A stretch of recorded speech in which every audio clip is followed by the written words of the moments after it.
মন্থর গতিতে পা ফেলে মায়ের রুমে ঢুকল চৈত্রিকা।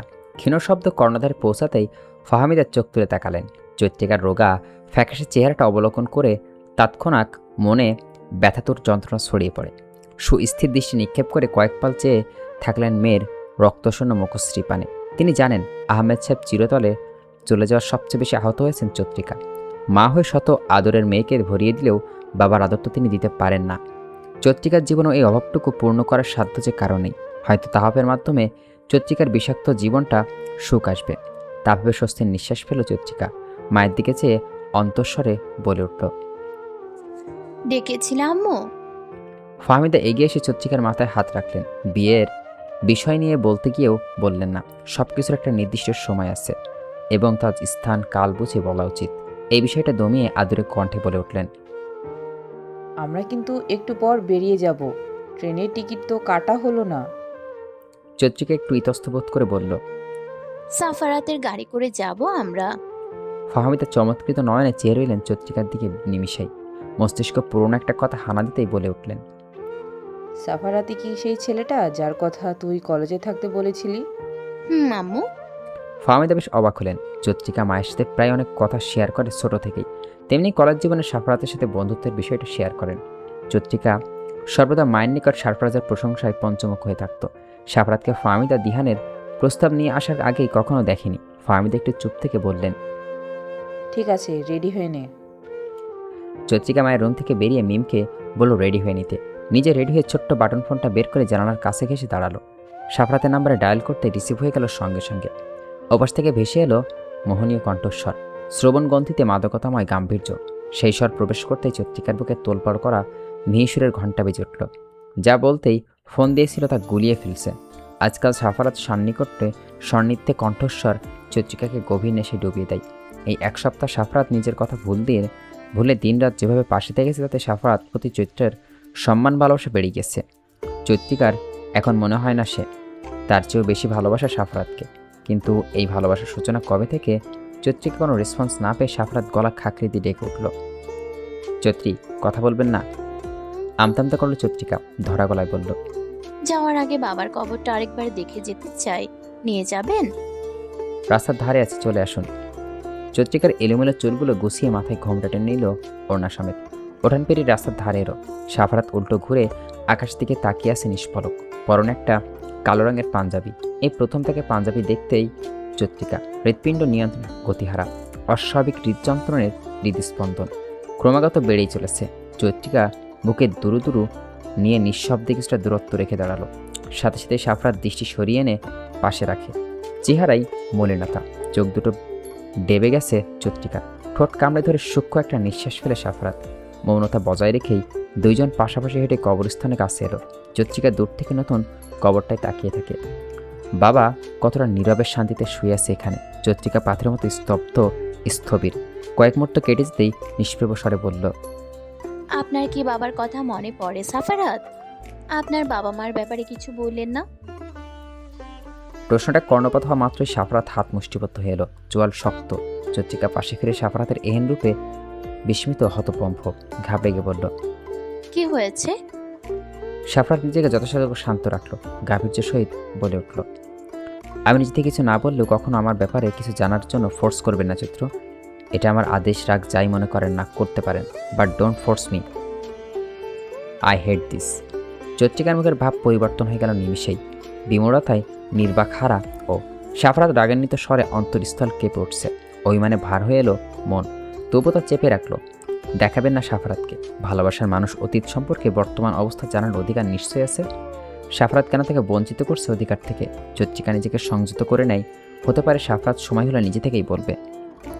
উল্টো করে বাড়ির উদ্দেশ্যে হাঁটা শুরু করে দুইজনে। চৈত্রিকা সাফরাতের কাছ থেকে শুনেছিল সাফরাত দাদি এবং চাচাতো বোন এখানে। অন্তত নরম স্বরে জিজ্ঞেস করে, আপনার দাদি বোন চলে গিয়েছে? গতকাল। ওহ। অতঃপর দুইজন মাঝে নীরবতা। আকস্মিক হাত ধরে আটকে দিল সাফরাত। চৈত্রিকা থমকালো। অবিন্যস্ত শঙ্কিত দৃষ্টি পেল চারপাশে। ওইদিকে মানুষের চলাচল খুব বেশি নয়। অধিক প্রয়োজনে ব্যতীত এই পথ ধরে হাঁটে না কেউ। চৈত্রিকার দৃষ্টি প্রশ্নসূচক জিজ্ঞাসু। সাফরাত দূরত্ব ঘুচিয়ে সামান্য ঘনিষ্ঠ হলো। মুহূর্তে হৃদযন্ত্রের হৃদস্পন্দন থমকে গেল চৈত্রিকার। কিছু বলবেন তার শক্তি হারিয়ে ফেলেছেন। বক্ষে রোয়ান ঠাক বাজছে। বাসবাসার পরম এক শোক এঁটে দিল সাফারাত কপালে, শুয়ে দিল নরম আদ্র ওষ্ঠতায়। চত্রিকার হাত চিবুক আঙুলে রেখে উপরে উঠিয়ে তাকে দিল লুণ্ঠনিত্রে, গভীর স্বরে আওড়ালো, খুব শীঘ্র আমরা এক হব চৈত্র। শরীর কাটা দিয়ে উঠল চত্রিকার, দেহের প্রত্যেকটা ভাজে ভাজে কম্পন। সাফরাত নিজের মাঝে আগলে নেয় চৈত্রিকা লজ্জা পেল, অনুভব করলো নিজের গাল দুটো তাপমাত্রা কত নিঃসংকোচে নির্লজ্জ একটা বাক্য উচ্চারণ করলো সাফারাত। চৈত্রিকা ঠাওর করতে পারছে সাফারাতের সঙ্গে তাকে কাঁপিয়ে মারবে। সিলেটের ছোট্ট একটা গ্রামে দাঁড়িয়ে মাউন্ট এভারেস্টের হিমশীতল হাড় কাঁপানো ঠান্ডার মাঝে সাফরাত স্পর্শ করছে, কাঁপাচ্ছে তাকে প্রকটভাবে, রন্ধে রন্ধে জাগিয়ে তুলেছে অদ্ভুত এক শিহরণ। বৃষ্টিতে ভিজে চৈত্রিকার অবস্থা বেগতিক। 2 দিন আগে তো জ্বর সারা, এখন আবার বৃষ্টিতে ভিজে জুবুথুবু অবস্থা। দ্রুত বেগে সিঁড়ি বেয়ে দরজার সামনে এসে দাঁড়ালো। কলিং বেল চাপতে অপেক্ষা করছে দরজা খোলার। গতকাল ঢাকা ফিরে এসছে ওরা, আজ টিউশনিতে যাবার মতন মনমানসিকতা ছিল না, তবু যেতে হয়েছে। স্টুডেন্টের এক্সাম, আজ অভিভাবক ফোন দিয়ে বলেছে আজকে পড়াতে না গেলে যেন আর পড়াতে না যায়। অথচ তারা বুঝতে চায়নি সদ্য পিত্তহারা চৈত্রিকার মনের অনুভূতি। কথাটা মনে হতেই চৈত্রিকার ঠোঁট তাচ্ছিল্য হাসি ফুটে ওঠে। মিম দরজা ঠেলে সামনে তাকিয়ে হতবাক, তড়িঘড়ি করে উচ্চ আওয়াজে বলে উঠল, এমন কাক ভেজা হয়ে ফিরলে কেন আপু?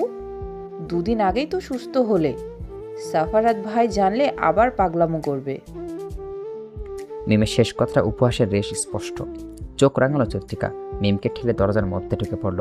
পা টিপে টিপে নিজের রুমে এসে মোবাইলটা খুঁজতে লাগলো, কোথাও পেল না। টিউশনিতে যাওয়ার সময় ভুলবশত মোবাইলটা বাসায় রেখে গিয়েছিল। এখন দুপুর 2টো বাজে, নিশ্চয়ই সাফারাত কল দিয়েছিল। সকালে বলেছিল দুপুরে কল দিবে, মিটিংয়ে ব্যস্ত থাকার কারণে আর কল দেওয়া সম্ভব হবে না। চৈত্রিকা মিমের রুমে ছুটে এলো, বড় বড় শ্বাস ফেলে বলল, আবার মোবাইলটা দেখেছিস? টেবিলের ওপর ভাইয়া অনেকবার কল দিয়েছিল, প্রায় 29 বার। 30 বার পূর্ণ হতে দেয়নি আমি, তার আগেই টুক করে রিসিভ করে ফেলেছি। মিমের কথা চৈত্রিকা হাসবে না কাঁদবে বুঝতে পারছে না, তবে সাফরাত চেয়ে আজ তাকে রাগ ভস্য করে দিবে দিব্য কল্পনা করতে পারছে। মোবাইলটা হাতে নিতে নিতে শঙ্কাভরা গলায় প্রশ্ন ছুড়ে দিল মিমের দিকে, কি বলেছেন? আমাকে কেমন আছিস এটাই জিজ্ঞাসা করলো। আর ভুরু কঞ্চিত করে তাকালো চৈত্রিকা, কপালে চিন্তার ভাঁজ। মিম মুখে সিরিয়াস ভাব এনে বলল, আর উনি আসছেন আমাদের বাসায়? চৈত্রিকার আখিদয়ে আতঙ্ক দেখা দিল। মুহূর্তে মিমের হাত ঝাঁকিয়ে রাগ প্রকাশ করে মৃদু স্বরে আওড়ালো, তুই কি সাফারাতকে সব বলে দিয়েছিস মিমু? হ্যাঁ। চৈত্রিকার হাতের বাঁধন শিথিল হয়ে আসলো, ভীতকণ্ঠে বলে উঠল, কখন কখন বুঝতে তুমি আপু? একটু পরে আমার আকদ তাহাব ভাইয়ার সাথে, আর এখন বুঝতে তুমি? তাহাব ভাইয়ার নিকৃষ্ট চেহারা পর্যন্ত উন্মোচন করলে না আম্মুর সামনে। উল্টো দিকে আম্মু তোমার সুখ নিয়ে ভাবছে, বাবার মান সম্মান নিয়ে ভাবছে। কেবল আমিই জানি তোমার আসল সুখ সাফাত ভাইয়ের মধ্যে নিহিত। সাফাত ভাইয়া পারবে আম্মুকে ম্যানেজ করতে, তোমার তো লুকিয়ে রাখা সম্ভব আমার দ্বারা না। চৈত্রিকা চিন্তায় পড়ে গেল। আজ সকালে ফাহমিদা আকস্মিক জানিয়েছে তার এবং তাহবের আকাদের কথা। স্তম্ভিত হয়ে পড়ে চৈত্রিকা। স্বামী হারিয়ে ফাহমিদার অবস্থা শোচনীয় নয়, তার মধ্যে তাহফের ব্যাপারটা কিভাবে খুলে বলবে, বিয়েতে নাকচ করবে বুঝতে উঠতে পারছে না। সাফরাতকে জানানোর সিদ্ধান্ত নিয়েও পারল না জানতো। মাত্র কয়েকদিন তো গড়িয়েছে প্রণয়। সাফরাতের বিয়ের কথা বলা বা বিয়ে নামক ভেজাল চাপিয়ে দেওয়া যায় না, তাই সিদ্ধান্ত নেয় নিজে থেকে সবটুকু সমাধান করার এবং তাহফকে উচিত শিক্ষা দেওয়ার। কিন্তু এর তো সাফরাত সব জেনে গেল, না জানি তার আগমনে কেমন ঝড় সৃষ্টি হবে। চুপচাপ গুমড়ে মুখ হয়ে সোফায় বসে আছে চৈত্রিকা, মাথা নত তার, চোখে মুখে ভয় ভয় ভাব স্পষ্ট। সাফরাত নীরবতা ভেঙে উঠে কণ্ঠে গভীরতাটে বলল, তাহলে আপনি বিয়ে করবেন না বলেছেন? চৈত্রিকা মাথা নাড়ালো, নিজের সিদ্ধান্ত অটল অনড় মেয়েটা। সাফরাতের হাট মুঠো হয়ে এলো সঙ্গে সঙ্গে। রাগ উঠলে এই এক অভ্যাস তার, নয়তো রাগ কন্ট্রোল করা কষ্টসাধ্য হয়ে পড়বে। আর একবার রাগকে প্রশ্রয় দিলে সামনে যে আছে কাকে আঘাত করছে তার কোনো পরোয়া করবে না সাফরাত। ফাহমিদা কিরমিরিয়ে বলে উঠলেন, কি সমস্যা তোর চৈত্র? সারা জীবন একা থাকবি? লাগবে না তোর আমাদের দেখা? নিজের কথা ভাব। মা হয়ে আর তোদের কষ্ট সহ্য করতে পারবো না আমি। এবার আমায় একটু তোদের সুখ দেখতে শান্তি মতো মরতে দে। মায়ের কথায় চৈত্রিকার চক্ষু ছলছল করে উঠল। অশ্রুসিক্ত নয়নজোড়া নিক্ষেপ করলো ফাহমিদার মুখের দিকে। বাহিরে ঝড় বইছে, আকাশ ভেঙে বৃষ্টির ফোঁটা শুয়ে দিচ্ছে ধরনের মাটিতে মৃত্তিকা। বাতাসের ঝাপটা বা দিক খোলা জানালা সজোরে বন্ধ হয়ে গেল। মৃদু চমকে উঠল চৈত্রিকা, মিম, ফাহমিদা। মিম উঠে গিয়ে জানালাটা লাগিয়ে এলো। সারফরাত বদ্ধ সেই জানালার দিকে হাত দৃষ্টি ফিরিয়ে ফাহমিদার উদ্দেশ্যে অতিশয় নম্র কণ্ঠে ধরো। আমি একটু একা কথা বলতে চাই চৈত্রের সঙ্গে, যদি আপনি অনুমতি দেন। ফাহমিদা কিছুক্ষণ ভাবলেন, প্রত্যুত্তর করে জানালেন, ঠিক আছে। বৃষ্টি মাথায় নিয়ে উদ্ভ্রান্তের নাই প্রায় আধা ঘন্টা চৈত্রিকার বাসায় পৌঁছায় সাফারাত। আচমকা তাকে দেখে ফাহমিদা অপ্রস্তুত হয়ে পড়েন, কিন্তু সেই রেশ বেশিক্ষণ টিকতে দেয়নি সাফারাত। ফাহমিদাকে সালাম দিয়ে ঘরে প্রবেশ করেন। ছেলেটা অমায়িক সৌন্দর্য ভরপুর চেহারা, মাদকতাময় কণ্ঠ শুনে ফাহমিদার সকল অবগত বিস্ময় যেন নিমিষেই দূর হয়ে গেল। সাফারাতকে ওনার অবাস্তব অসম্ভব ভালো লাগে। এই কয়েকটা দিন, কয়েকটা মুহূর্ত ওনার মনের অনেকখানি জায়গা কেড়ে নিয়েছে সাফারাত। যে কোনো মা বাবা নিজের মেয়ের জন্য কেয়ারিং ছেলেকে মেয়ের জামা হিসেবেই চায়। সাফারাত যেন চৈত্রিকার জীবনে সেই ব্যক্তি। তবে তাহফের পরিবারের তাড়াহুড়োই ওনার সাফারাতের মেয়ের জামা হিসেবে কল্পনা করা থেমে যায়। চৈত্রিকার বিয়ের কথা তো তাহফের সাথে পাকা হয়ে আসছে। তাছাড়া উনি ভেবেছিলেন সাফারাত এবং চৈত্রিকার মাঝে কিছু আছে, বন্ধুত্বের চেয়েও বেশি। কিন্তু চৈত্রিকা যখন আজ বিকেলে বিয়ের কথা শুনে কোনো প্রকার রিয়াক্ট অথবা নাকচ করেনি, তখন সাফারাতের ব্যাপার সকল চিন্তাভাবনা ভেঙে যায় তাসের ঘরের নাই। চৈত্রী এবং মিম দুইজনেই রুমে ছিল। ফাহমিদার আগে বেরিয়ে আসে। চোখের সামনে সাফারাতকে ভেজা চুল, উস্কো খুস্কো অস্থির রক্তবর্ণ চক্ষুদায় থেকে চৈত্রিকার অন্তরস্থল বেসামাল হয়ে পড়ে। হার্টবিট বেড়ে যায় অস্বাভাবিকভাবে। মিমের দিকে ক্ষিপ্র দৃষ্টিতে তাকায় চৈত্রিকা। মিম কাচুমাচু হয়ে দাঁড়িয়ে আছে। সাফারাতকে দেখে দিব্যি বোঝা যাচ্ছে উন্মাদের মতন ছুটে এসছে এখানে ঝড় বৃষ্টি অবজ্ঞা করে। চৈত্রিকা উল্টো করে রুমে চলে এলো শব্দহীনভাবে। হাতে তোয়ালে তুলে নিয়ে পুনর্বার বেরিয়ে আসে। লজ্জা লজ্জা জলগুলি দিয়ে সাফরাতের দিকে তোয়ালটা বাড়িয়ে দেয়। বলিষ্ঠ হাতে তোয়ালটা আঁকড়ে নিয়ে ধরে নিয়ে মাথা মুছে সাফরাত। তারপরে ফাহমিদার সামনে এসে দাঁড়ায়। আপনি এমনিতে অবাক হচ্ছেন আন্টি, এই বৃষ্টিময় অন্ধকারাচ্ছন্ন দিনে আমি কেন আপনাদের বাসায় এভাবে ছুটে এলাম? ফাহমিদা অবাক হলে মুখে হাসি ফুটিয়ে বলল, কিছুটা হয়েছে বটে। সাফরাত ফাহমিদার হাসিতে যেন তৃপ্তি খুঁজে পেলেন।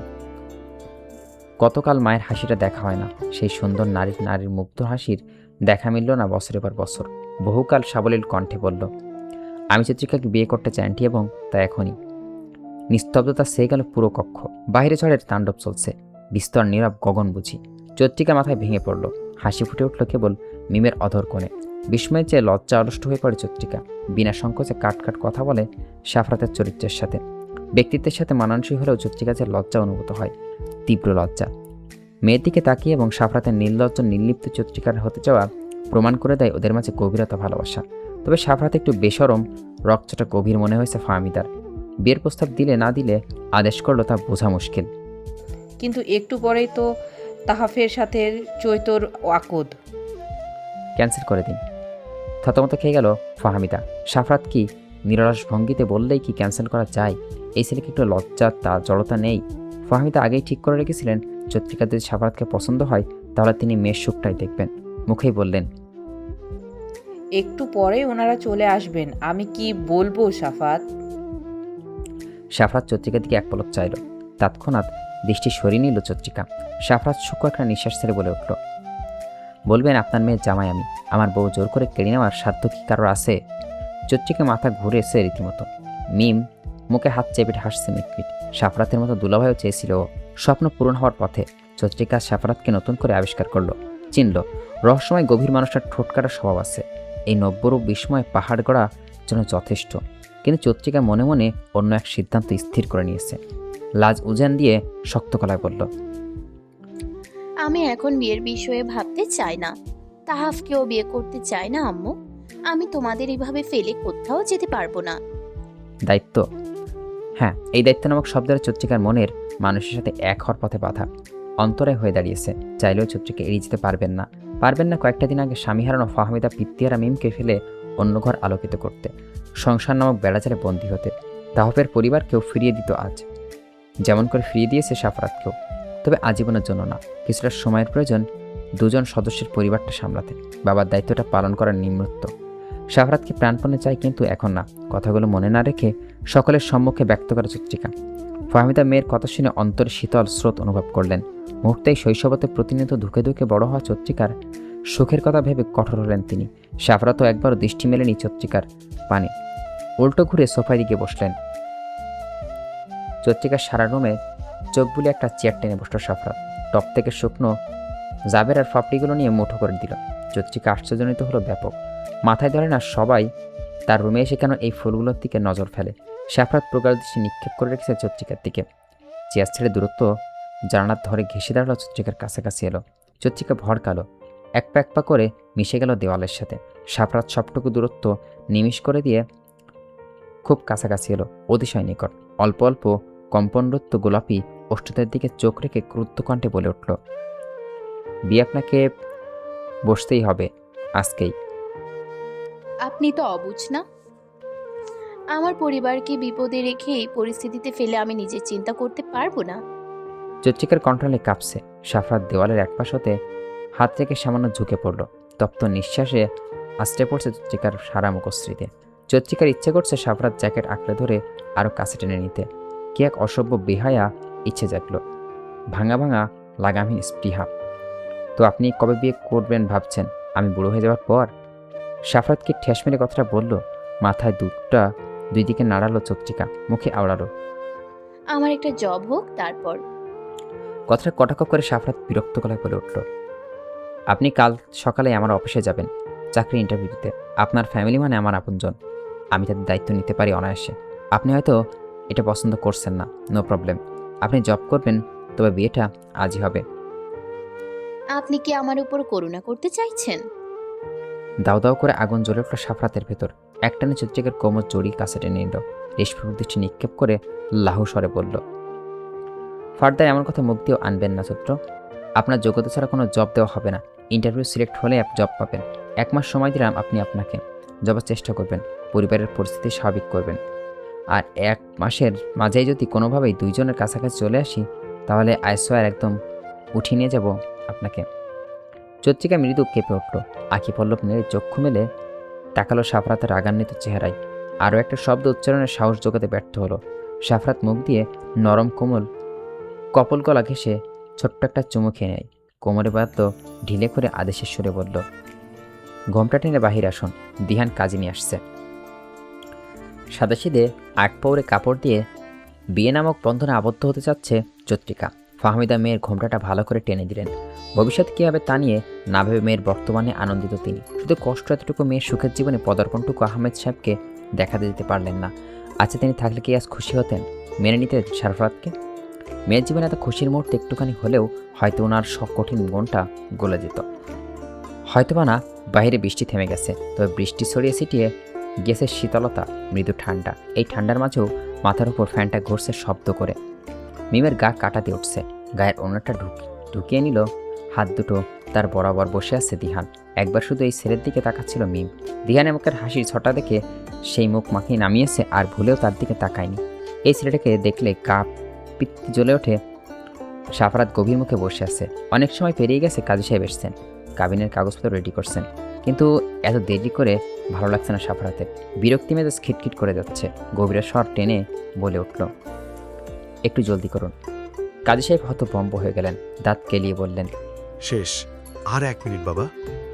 1 মিনিটে বেশি যেন না হয়। লজ্জায় মরিমরি অবস্থায় চত্রিকার মিম দিহান হাসছে। ফাহমিদা অন্যদিকে চেয়ে রইলেন। এই ছেলের কি একটু তর সইছে না? বিয়ে তো তার কাছেই দেওয়া যাবে। সাফরাত যে এত বিয়ে পাগল তা আগে জানতো না চত্রিকা। শেষমেশ এতগুলো মানুষের সামনে লজ্জায় ডুবতে হলো। সাফরাত তাতেও কোনোরূপ প্রতিক্রিয়া নেই, বিরক্ত ভঙ্গিতে অপেক্ষা করেই চলেছে। ফাহমিদা চত্রিকার কাছে সে একটু জেনেছে সাফরাতের পরিবার সম্পর্কে। বাবা আছে এটা শুনেছে। এত বড় বাড়িতে মেয়ের বিয়ের চিন্তা ওনার কল্পনায় আসতো না। ঘুণাক্ষরেও ভাবিনি মেয়ের কপালটা এত ভালো হবে। মনের তৃপ্তির জন্যই উনি একটা প্রশ্ন করেই বসলেন, সাফারাত, তোমার পরিবার থেকে কেউ উপস্থিতি থাকলে ভালো হতো। তোমার বাবা অথচ চাচা চাচি। নিমহি সাফরাতের মুখের ভাব সম্পূর্ণ পাল্টে গেল। ফর্সা মুখ গভীর সাপ, গলার স্বর ধারালো, তীক্ষ্ণ হয়ে উঠল। মাথা নত করে নিজেকে সংযত করে বলল, চাচা চাচি নিজেদের কাজে ব্যস্ত, দাদি অসুস্থ, আম্মু মারা গেছে অনেক বছর পেরিয়ে গেছে। আর কেউ নেই আমার, যাকে মানুষ আমার বাবা বলে আখ্যায়িত করেন, তিনি আমেরিকায় থাকেন নিজের দ্বিতীয় স্ত্রীকে নিয়ে। আপাতত আপন বলতে এখানে উপস্থিত আছে দিহান। চত্রিকার চোখ তুলে মায়ের দিকে তাকালো। মেয়ের করুণ চাহনি দেখে ফাহমিদা মনে হলো এই মুহূর্তে সাফরাতের বাবার নামটা না নিলে বেশ ভালো হতো। চত্রিকা বিস্মিত হয়ে পড়ে সাফরাতের বাবার দ্বিতীয় স্ত্রী আছে শুনে। তাই বলে কি সাফরাত বাবাকে ঘৃণা করে, নাকি অন্য কোনো কারণ আছে? কাজী সাহেব কাগজ এগিয়ে দিতেই বিনা সময় ব্যয় করে ঝটপট সাইন করে দেয় সাফরাত। চত্রিকা সাইন করে অনেকটা সময় নিয়ে। ডান হাতটা ভীষণ কাঁপছিল তার। বাবার অভাবটা অনুভব করছিল খুব করে। খুব করে চাইছিলেন বাবার প্রতিচ্ছবি ভেসে উঠুক চোখের সামনে, কিন্তু তাতে অসম্ভব।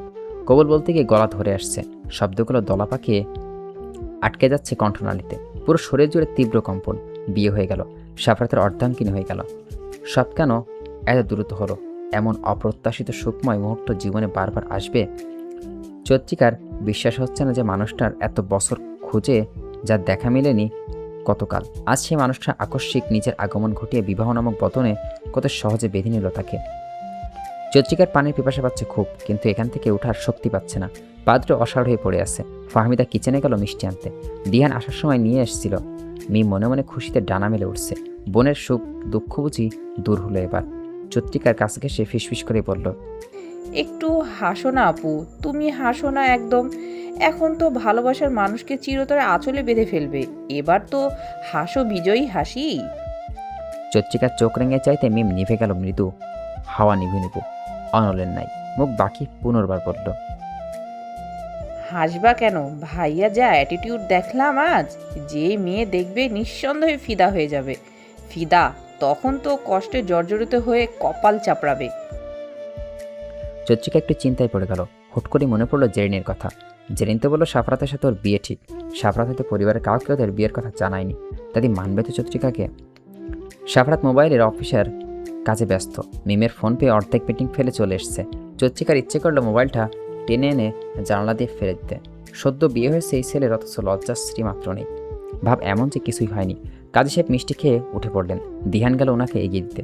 ফাহমিদা একটা মিষ্টি সাফরাতের সাথেই সে সাপ জানিয়ে দেয়, আমি মিষ্টি খাই না মা।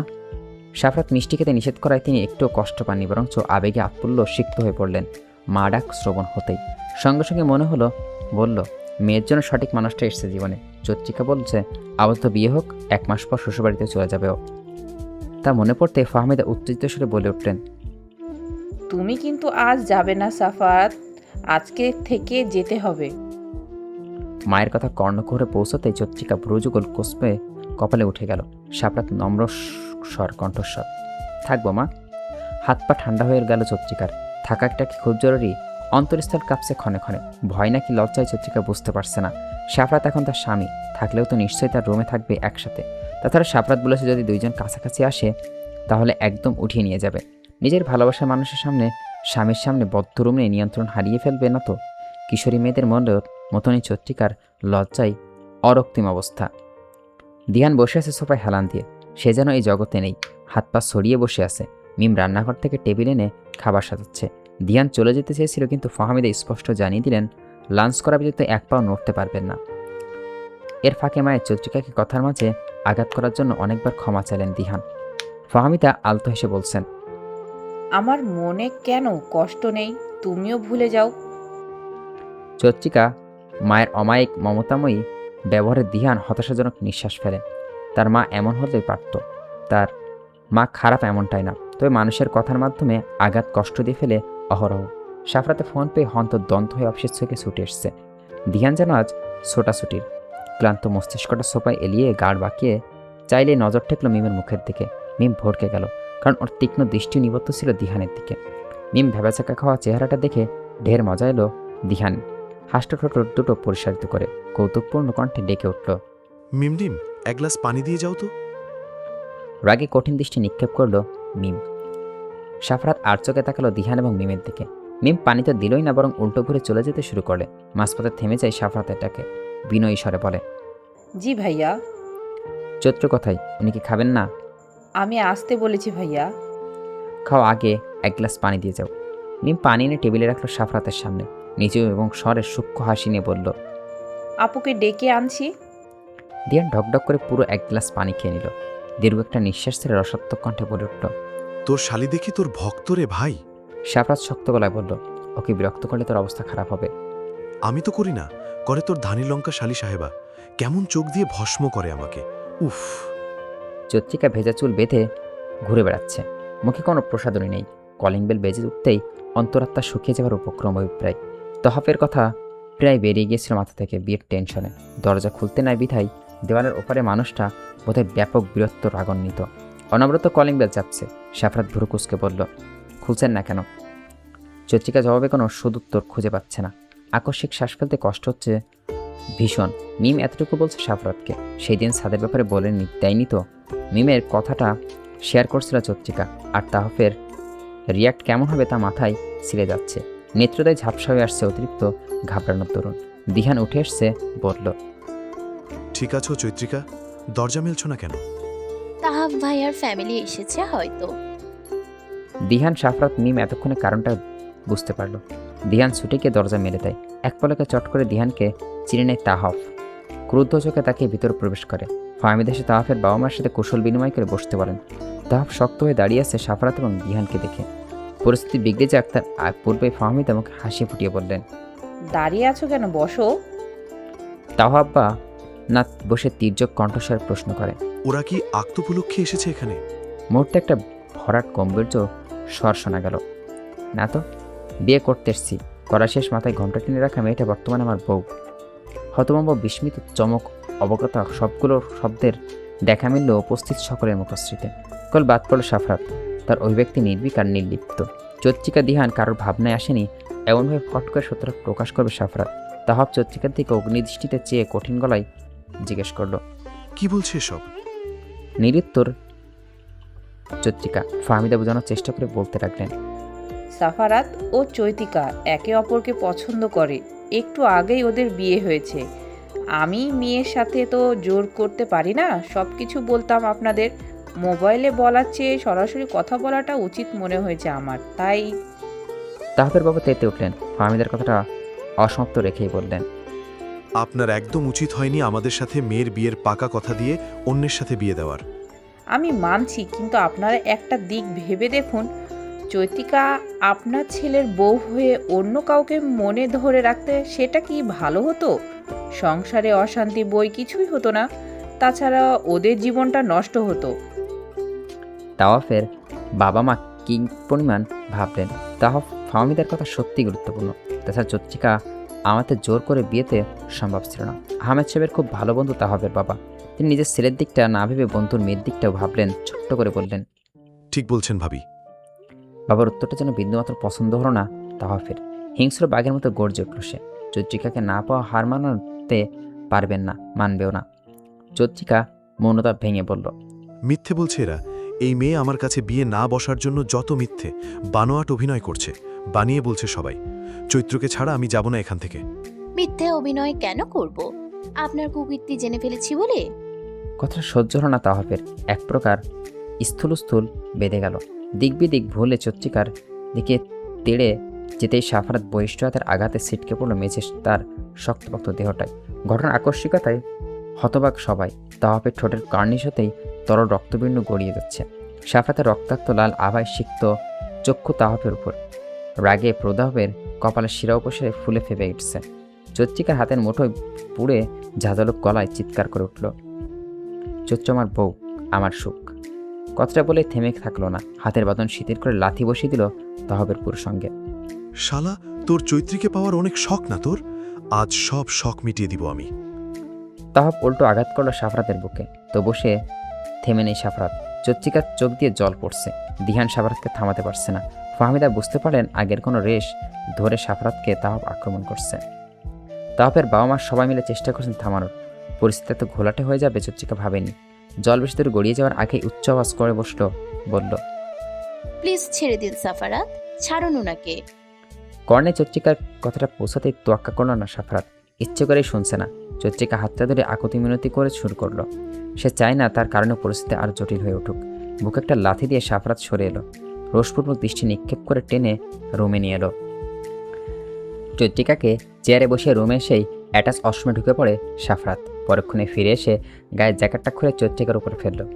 ঘটনা আংশিকতায় হতবম্ব হয়ে গেল চত্রিকা। মুখের উপর থেকে জ্যাকেটটা সরিয়ে বিস্ফোরিত দৃষ্টিতে তাকালো সামনে। গটগট পায়ে পুনরায় অশ্রমে ঢুকে পড়ছে সাফরাত। এই লোকের মতিগতি চত্রিকার মাথায় ধরছে না। সাফরাত কি ইচ্ছে করে তার উপরে জ্যাকেটটা ছুঁড়ে মারল? এটা তো মনে হচ্ছে, কিন্তু কিসের জন্য? জেদ, রাগ, মুখ পানি দিয়ে সাফরাতে ফিরে এসে চত্রিকার ওড়নাটা এক পাশ টেনে হাতে নিল। এহেন কাণ্ডে চত্রিকা হকসালো, থমকালো, চেয়ার ছেড়ে দাঁড়িয়ে পড়লো তৎক্ষণাৎ। ভোটকে যখন জিজ্ঞেস করলো, কি করছেন? সাফরাত কেন জবাব দিল না। চোখজোড়া চত্রিকার চিহ্নিত চেহারার দিকে একটাবার তাকালো কেবল। পুনর্বার ওড়না ধরে টান দিতেই চত্রিকা এক পা পিছিয়ে গেল। সাফরাত সম্পূর্ণ ওড়না হাতে টেনে নিয়ে মুখের পানি মুছতে শুরু করে দিল। অন্যদিকে চেয়ে চত্রিকা ঝটপট জ্যাকেটটা পরে নেয়। ভাবক চোখে এদিক সেদিক চেয়ে বিছানার উপর থেকে টোয়ালটা নিয়ে সাফরাতের সামনে ধরে বলল, আপনার তোয়ালে চাই বললেই হতো। তোয়ালের দরকার হলে তো বলতাম, তাই না? বউয়ের ওড়না দরকার ছিল, তাই ওড়না নিয়েছি। ভরাটকট কথাটা বলে সাফরাত ওড়নাটা বিছানায় ফেলে দিল। শার্টের কয়েকটা বোতাম খুলে ফ্যানটা লাগিয়ে আধশোয়া হলো খাটে। ফর্সা উন্মুক্ত বুক দেখে বক্ষপ্রবল স্পন্দন কম্পিত চত্রিকার। লজ্জায় দাঁড়িয়ে থাকতে কষ্ট হচ্ছে। চোখের উপর হাত ঠেকিয়ে শুয়ে আছে সাফারাত। চত্রিকা জ্যাকেটটা গা থেকে খুলে বিছানার উপরে হতে নিঃশব্দে অতি সাবধানে ওড়নাটা নিয়ে গায়ে জড়িয়ে নেয়। ধীর স্থিরভাবে দরজায় অভিমুখে যেতেই সাফরাত কর্কশ রাগান্বিত স্বরে শোনা গেল, কোথায় যাচ্ছেন চত্র? চত্রিকা হালকা ঘুরে তাকালো। সাফরাত উঠে বসছে ইতিমধ্যে। তার দিকে তাকিয়ে জবাবের আশায় নিষ্পলক, তবে চোখ দুটো আগের মতো রক্তবর্ণ। রাগের ছটা ভেসে আসে বিশদ স্পষ্ট। শুকনো ঢোক গিল চত্রিকা, ক্ষীণস্বরে বলল, বাইরে যাচ্ছি, সবাই তো বাহিরে। ওই লম্বটাকে দেখতে যাচ্ছেন, যার কাছে আপনার সৌন্দর্য দেহপ্রিয়? এত দয়া হলো আপনার যে কেঁদে যাচ্ছেন আমাকে থামকে? সাফরাত ছোটে বিদ্রুপের হাসি। চত্রিকার মুখটা ফ্যাকাশে এলো মুহূর্তেই। বোঝানোর ভঙ্গিতেই করে বলল, আসলে আপনি। এদিকে আসুন। চত্রিকার গোছালো শব্দগুলো কণ্ঠনালীতে আটকে পড়ল। গুটি গুটি পায়ে সাফরাতের সন্নিকটে আসে। ক্লান্ত নিঃশ্বাস ছেড়ে সাফরাত উঠে দাঁড়ায়। রাশভারী গলায় বলে, এখানে বসুন। রুম থেকে তখনই বের হবেন যখন আমি বলবো। বাধ্যমের মতো চত্রিকা বিছানায় উঠে বসত, কিন্তু কেন বসত তা জানে না। সাফরাতে আদেশ করছে বলেই উঠছে। সেকেন্ডের ব্যবধানে রন্ধে রন্ধে শিহরণ নামে গেল চত্রিকার। হাত দুটো অজান্তে আঁকড়ে ধরে সাফরাতের মাথাভর্তি চুলগুলো। বক্ষস্থল কাঁপছে দুপদাপ শব্দ করে। পেটে গরম নিঃশ্বাসে দাপটে চৈত্রিকার চক্ষুতয় নিম্লিপ্ত হয়ে আসছে। আখি পল্লব চোখের নিম্ন অংশে শুয়ে দিল বিনা বাধায়। সাফরাত পেটে মুখ গুজে দিয়ে কড়া সুরে বলে উঠল, ঘুমাবো কিছুক্ষণ, ডিস্টার্ব করবেন না। ঘুমাবেন মানে কি? বাহিরে তুফান চলছে, মারামারি করে এসে কত নির্লিপ্তভাবে বলছে ঘুমাবো। একটু আগে যে কি হয়নি, একটা মানুষ কি করতে পারে এতটা হেয়ালিপানা করতে? সাফরাত একটু নতুন নতুন রূপ সহ্য হচ্ছে না চত্রিকার। মস্তিষ্কে রিমঝিম ধরিয়ে দেয় সমস্ত কক্ষ খোলা খেলা করে বেড়ানো নতুন নতুন অনুভূতিরা। চত্রিকা বেসামাল হয়ে পড়ে, নিজেকে আবিষ্কার করে কিশোরীর জীবনের সেই দুর্বল ভয়াট্য চত্রিকা হিসেবে। ভালোবাসার মানুষের সম্মুখে কেমন অনুভূতি হয়, সকল সাহস কী করে লজ্জায় গিলে নেয় নাকি ভয়? চত্রিকার চিন্তার জগৎ থেকে বেরিয়ে এলো। সাফরাতের দিকে সামান্য একটু ঝুঁকে আমতামতা করে বলল, ঘুমিয়ে পড়েছেন? দুপুরের খাবার খাবেন না? কোনো শব্দ হলো না, বরং কোমর জড়িয়ে ধরল সাফরাজের বলিষ্ঠ হাতে। চত্রিকার পিলে চমকে উঠল। দরজা থেকে নজর যেতে দেখে হালকা করে ভেজানো। এখন যদি কেউ এসে এই অবস্থায় দেখে ফেলে, তড়িঘড় করে বলে উঠল, দরজা খোলা সাফারা, উঠুন প্লিজ, লাগিয়ে আসি। সাফরাত মাথা তুলে ঈগল চোখের সূক্ষ্মতা দিয়ে চত্রিকার ভয়ার্থ মুখশ্রীটা দেখল।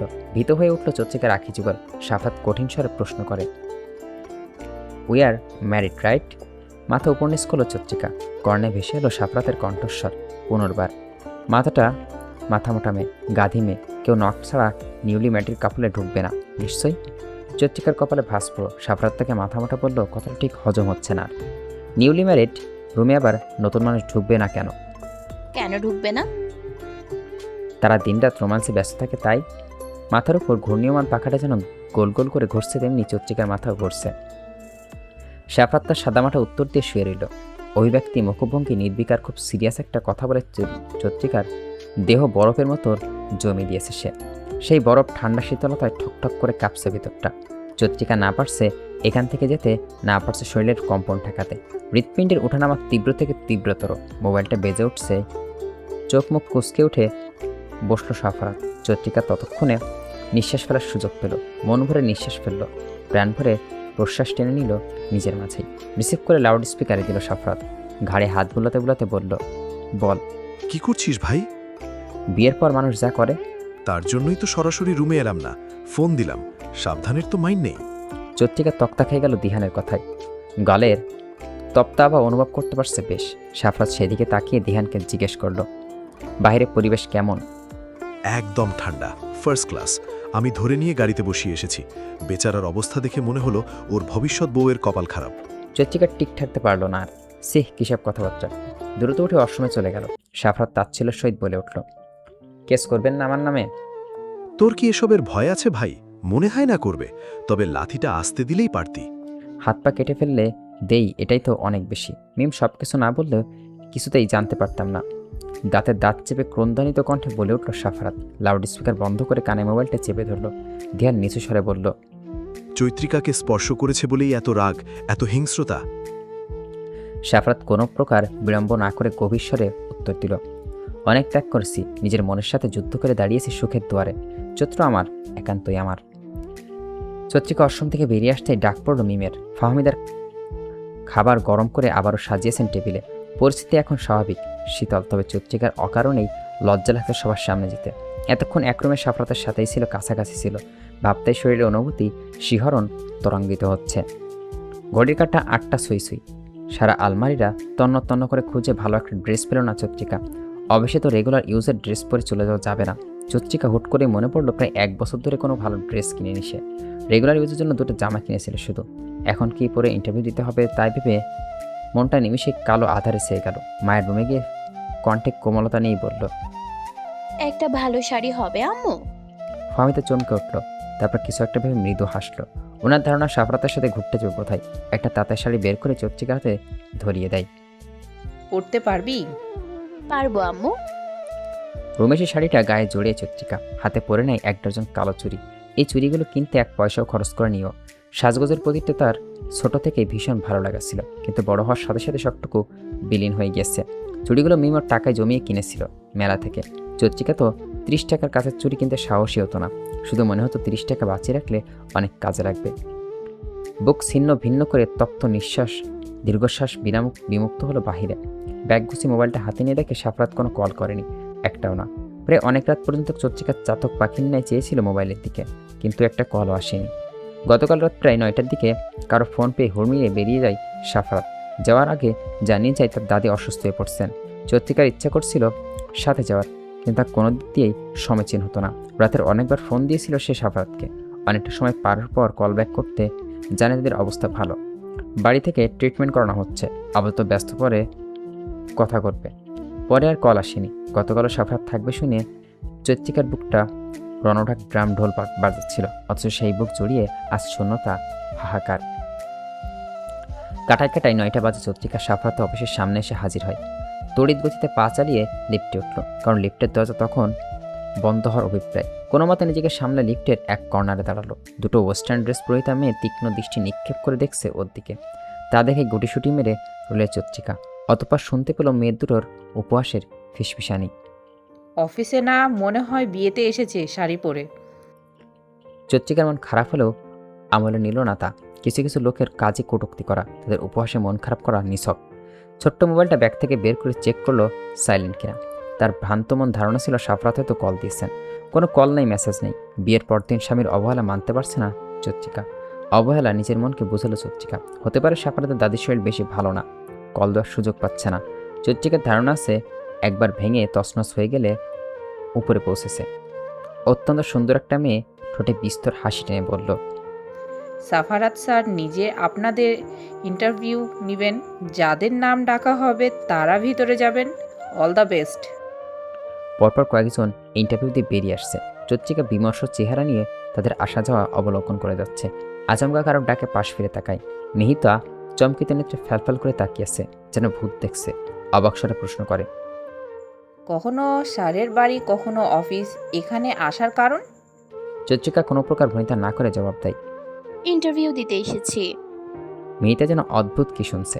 চৈত্রিকার পাশে খালি জায়গায় বসে পড়ে কিছুটা গা ঘেঁষে জিজ্ঞেস করলো, স্যার জানে? হুম। বড়সড় চোখে তা তাকায়। মিহিতা ভাবুক হয়ে বলে, তাহলে জব তো তোর কনফার্ম। আর সেই রাতে কি হলো বললি না তো? চৈত্রিকা দ্বিতীয়বার প্রশ্নটা এড়িয়ে গিয়ে প্রথমটার পৃষ্ঠের উত্তর দিল, আমি সম্পূর্ণ নিজের যোগ্যতায় জবটা হাসিল করে নিব মিহি। স্যার যা স্ট্রিক্ট, তোর নিজের যোগ্যতাই ছিনিয়ে নিতে হবে।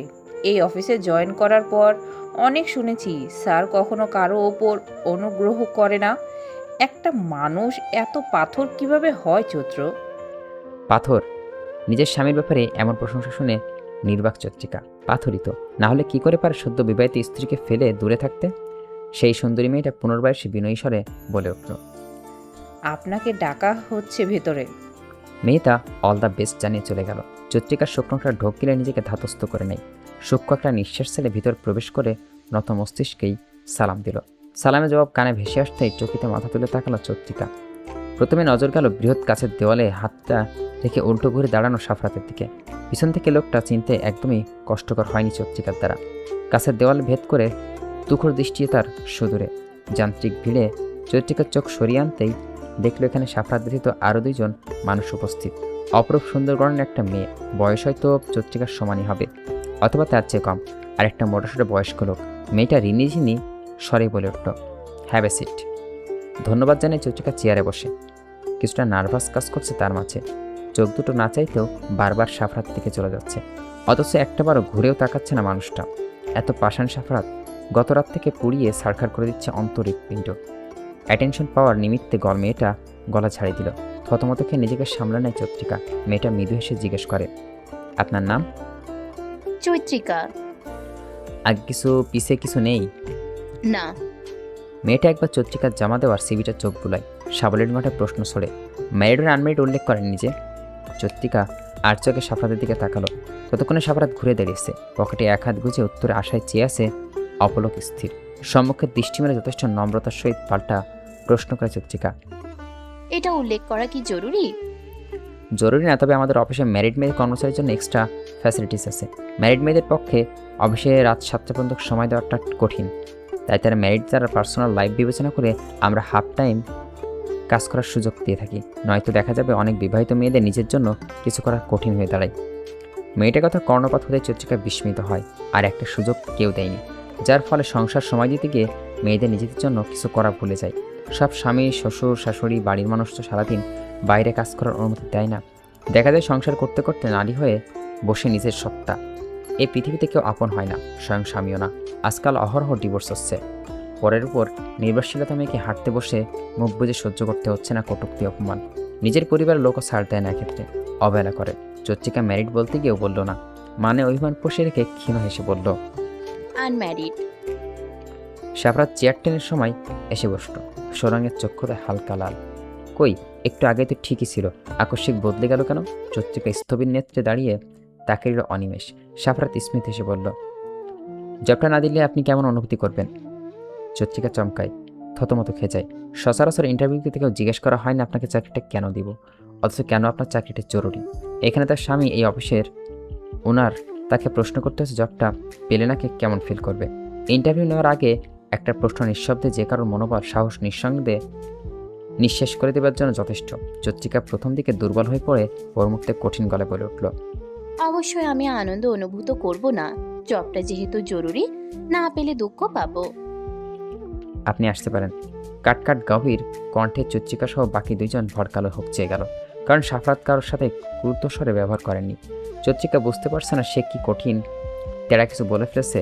ও মানছে সাফরাত শুধুই একজন বস, তাই তার ব্যবহারটা স্বাভাবিক। তবু মনকে বুঝ দিতে কষ্ট হচ্ছে চৈত্রিকার। গভীর ভালোবাসা সিক্ত রাখে যে লোকটা, তার কণ্ঠে গভীরতা বক্ষে আঘাত আনে। ঠোঁট চেপে চৈত্রিকা নিজের সামলে নেয়। সালাম দিয়ে বেরোতেই যাবে, সাফরাত উঠে দাঁড়ায়। সাফরাতের পার্সোনাল অ্যাসিস্ট্যান্ট মিস মোনাকে তড়িঘড়ি করে বলে, বাকি ইন্টারভিউগুলো দুইজন মিলে কমপ্লিট করে ফেলেন, আমার জরুরি কাজ আছে, আসছি। মোনা কিছু বলার চেষ্টা করতে সাফরাত হাত দেখিয়ে থামিয়ে দিল। দরজা খুলে বড় বড় পা ফেলে হারিয়ে গেল চোখের সামনে থেকে। হঠাৎ কী হলো সাফরাত মোনা ঠাউর করতে ব্যর্থ হলো রীতিমতো। তবে চৈত্রিকা নামের মেয়েটার প্রতি প্রগাঢ় সন্দেহের সৃষ্টি হলো মন সাপটে। মনে হচ্ছে কিছু তো একটা আছে। সাফরাত তার সাথে এই মেয়ের যোগসূত্র যদি সত্যিই কিছু থাকে, অথবা সাফরাত এক পলকেই চৈত্রিকার প্রতি আকৃষ্ট হয়, তাহলে মেয়েটা একদমই এই অফিসে টিকতে দিবে না। মোনা নতুন জব নিয়েছে, সে জবটা তার কাছের ম্যাটার করে না। ও শুধু এই অফিসের কিছু কিছু মেয়েদের নাই সাফরাতের সান্নিধ্য চাই, সাফরাতকে চাই। লিফটের সামনে দাঁড়িয়ে অপেক্ষা করছে চৈত্রিকা। দুঃখ, আফসোস, অপমান, আঘাত সব 26 বছরের জীবন সয়ে গেছে ওর। এইসবে আর তার নিজের উপর চড়াও দিতে চায় না চৈত্রিকা।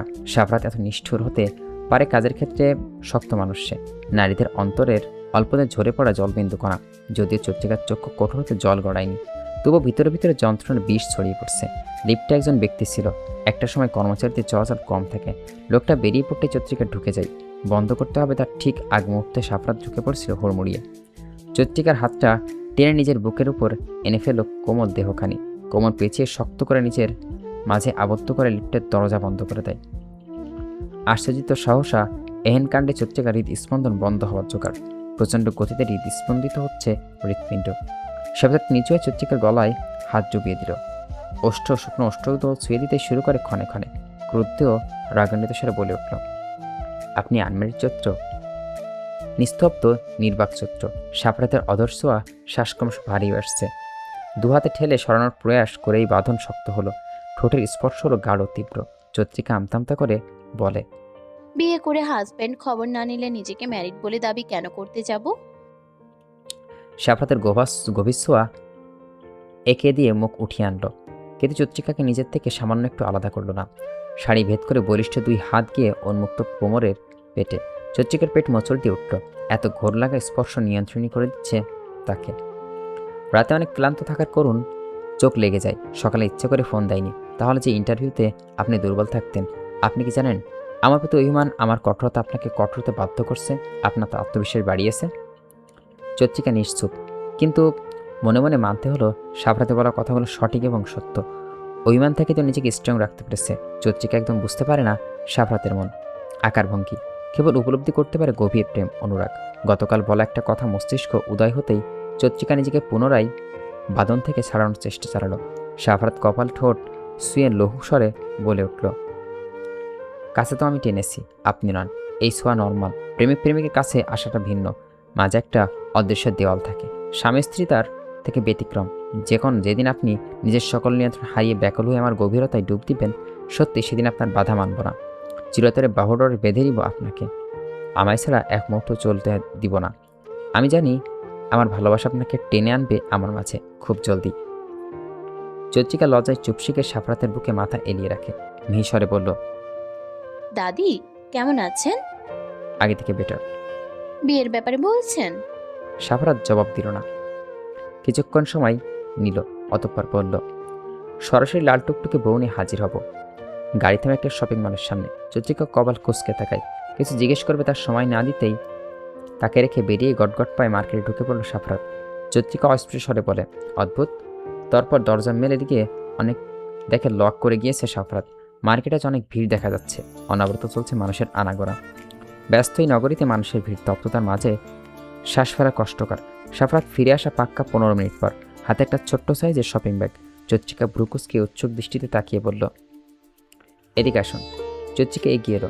সাফরাতের বক্স হতে একটা ডায়মন্ডের নোসপিন বের করে পরিয়ে দেয় নাকে। চত্রিকা আগে কখনোই নোসপিন ইউজ করেনি। ব্যথায় নাক মুখ কুচকে আসে তার।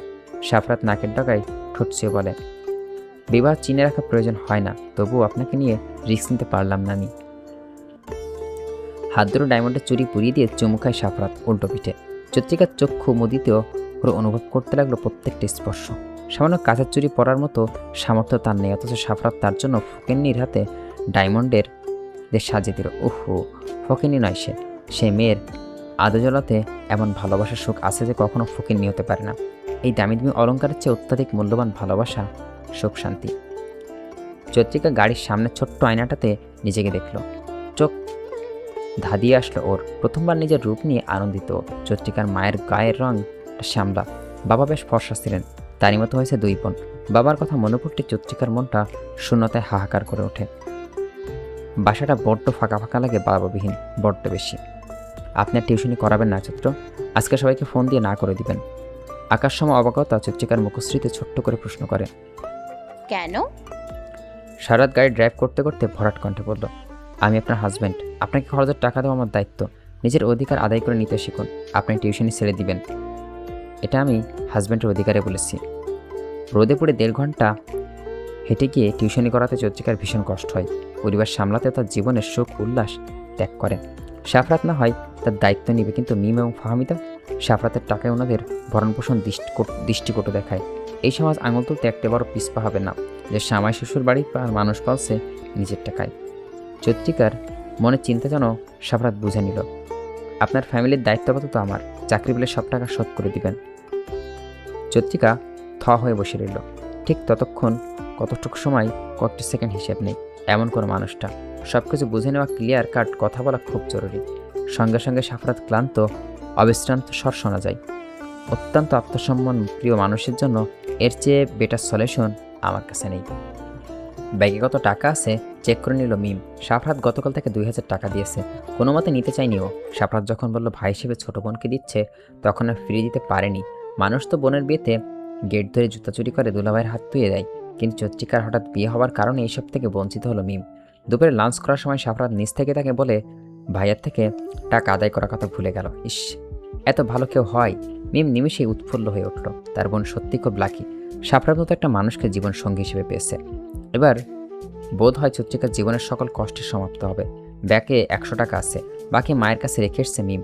মেয়েটা একদম অযথা টাকা খরচ করছে না। বোনের ত্যাগ তাকেও কঠোর হতে শিখিয়ে দিয়েছে দিনকে দিন। কলেজ গেট থেকে কিছু দূর আইসক্রিম বিক্রি করছে। ব্যবসা গরম আইসক্রিম খাওয়ার তীব্র ইচ্ছা জাগে মিমের। রাস্তা পেরিয়ে অপর পাশে চলে আসে। চকলেট ফ্লেভার একটা আইসক্রিম কিনে পিছনে ঘুরেই নেত্রদয়ের ভয়ার্থ হয়ে ওঠে। বুক ধরফর করে লাগলো প্রচণ্ড ভয়। একটা ছেলে বাঁকা হেসে তাকিয়ে আছে। একটু হলেই প্রায় ছেলের বুকের সাথে ধাক্কা লাগতো। ছেলেটা হাত বাড়িয়ে আইসক্রিমটা ছিনে নিল। কামড় বসাতে গিয়ে হালকা হলুদে বেস্তির দাঁতগুলো দেখে বিদঘুটে এসে বলল উঠল, তুই আগে কামড় দে তো, তোর ঠোঁটের স্পর্শ লাগলে আইসক্রিমটা মজা লাগবো। আহ, কি সুন্দর গোলাপি তোর ঠোঁট দুইটা। তুই না হয় থাপ্পড় দিছস, আমি তোরে আদর দিমু ওই ঠোঁটে। শ্রবণ গ্রন্থিতে তীব্র শব্দ করে পৌঁছে গেল প্রত্যেকটা শব্দ। আকস্মিক ভোতা হয়ে এলো কান দুটো। ঘৃণায় বমি করে দিতে ইচ্ছে করছে। এসব কুপ্রস্তাব মেনে নিতে পারে না মিম। প্রথম যেদিন বাউন্ডেলে অসভ্য নানা নামে একটা ছেলে রাস্তায় একাপে প্রেম নয় শয্যাসঙ্গী হওয়ার কুপ্রস্তাব দিয়েছিল, সেই দিন রাগ নিজেকে সংযত করে পারেনি মিম। সপাটে এক চর বসিয়ে দিয়েছিল গালে। এটা প্রায় 1 মাস আগেকার ঘটনা। তারপর আর দেখেনি ছেলেটাকে। এলাকার ছোটোখাটো গুন্ডা বলে সম্বোধন করা হয় একে। মেয়েদের উত্তপ্ত করা এদের প্রতিনিয়ত অভ্যাস। থাপ্পড় মারার পর থেকে ভীষণ ভয় থাকত মিম। বাবা অথবা চৈত্রিকা কাউকে বলার সাহস করতে পারেনি। অবশ্যই কলেজে এসে মেয়েদের কানাঘুষিতে যখন শোনে রানাকে পুলিশ ধরে নিয়ে গিয়েছে, রেপ কেস, মিম স্বস্তির নিঃশ্বাস ফেলে। কিন্তু আজ সম্পূর্ণ সাহস স্বস্তি সবকিছু মেয়াদ উত্তীর্ণ হয়ে গেল। কিরে, আইসক্রিম গলে যেতেছে তো। মিম ভয়ার্থ দৃষ্টিতে সেই দিকে তাকালো। কেউ কেউ ওর দিকে চেয়ে চলে যাচ্ছে, আবার কেউ কেউ ফিরেও তাকাচ্ছে না। আইসক্রিম বিক্রির দিকে অসহায় চোখে তাকালো বুড়ো লোক। ওনার নিজের মিমের সমান একটা মেয়ে আছে। আর যদি রানার বিরুদ্ধে গলাটা উঠোই, তাহলে ওনার মেয়েটা হয়তো আর নিরাপদে থাকবে না। তবুও ভয়ে ভয়ে বললেন, মেয়েটারে যাইতে দেন স্যার, ভয় পাইতেছে। রানার দৃষ্টি দেখে আইসক্রিমওয়ালা আরও এক মুহূর্ত দাঁড়ালো না, গাড়ি ঠেলে চলে যাচ্ছেন দ্রুত। মিম কয়েকটা পিসিকে শক্ত কণ্ঠে বলল, আমাকে যেতে দিন। না দিলে? মিম কি বলবে বুঝতে পারছে না। পিছনের ছেলেগুলো দাঁত কেলি হাসছে। দৌড়ে দিলে বাঁচতে পারবে তো। আর এগুলো মানুষ কি কেউ তাদের সাহায্যের জন্য এগিয়ে আসছে না। মিমের ইচ্ছা করলো সবার মুখে থুতু দিতে। আজকাল কারো বিপদে কেউ এগিয়ে আসে না, উল্টো রং তামাশা করে।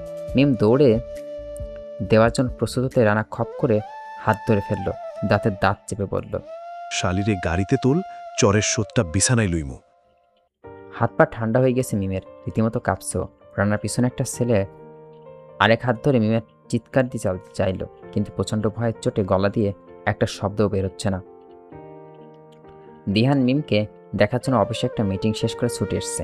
এসে এমন কিছু দেখবে ক্ষুণাক্ষরে ভাবিনি। মস্তিষ্ক ধপ করে জ্বলে উঠল। গাড়ি থেকে বের হয়ে দৌড়ে দাঁড়ালো মিমের পাশে। চোখে পলকে রানা এবং পাশের ছেলেটা ধাক্কা দিয়ে শরীর সরিয়ে মিমকে নিজের কাছে টেনে নিল।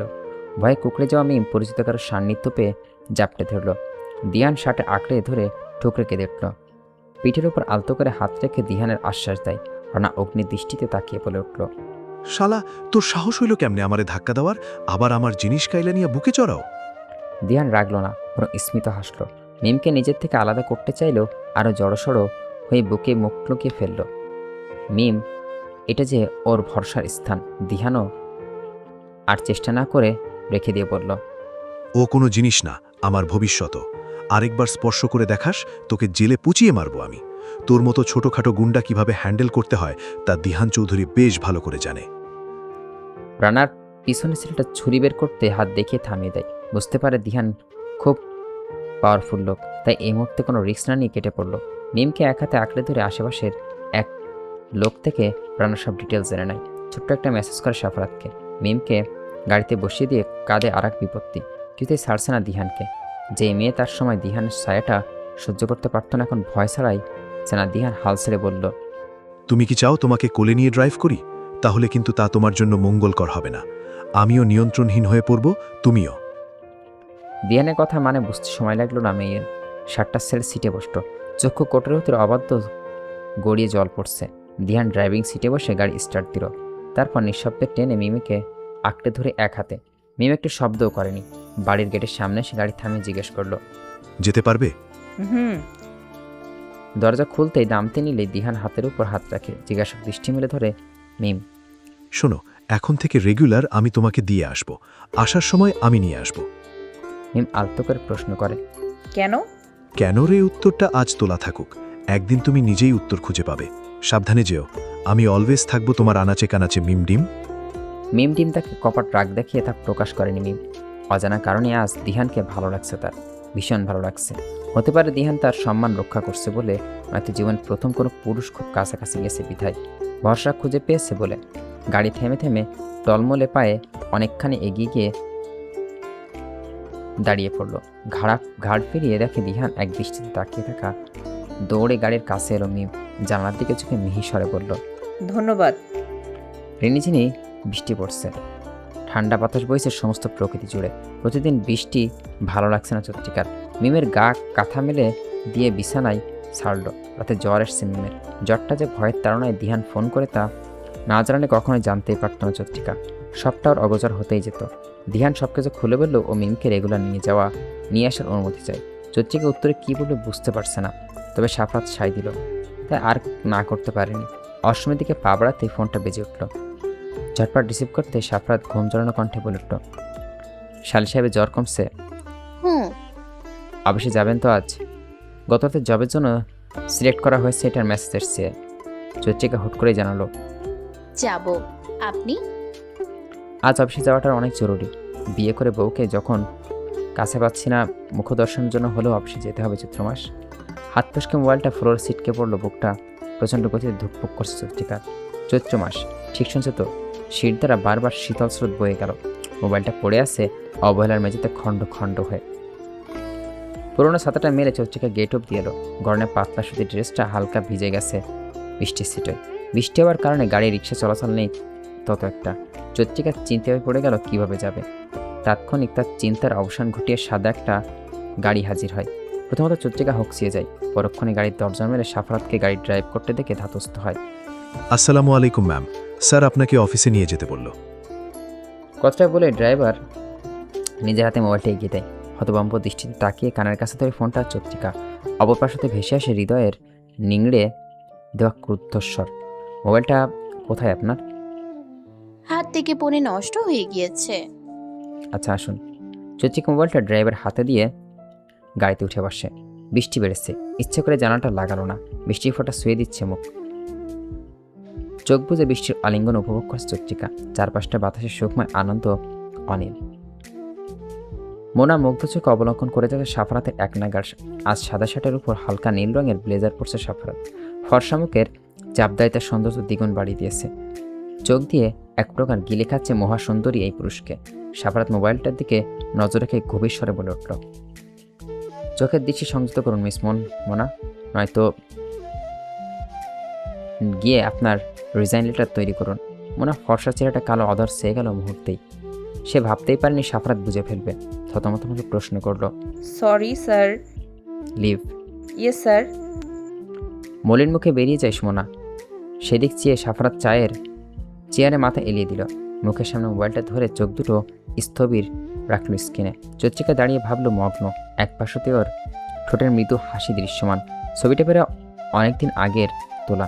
সাফারাত ঠোঁট বাঁকে হাসল, মুগ্ধ উৎকণ্ঠে উচ্চারণ করল, আপনার জন্য একটা সারপ্রাইজ অপেক্ষা করছে চৈত্র।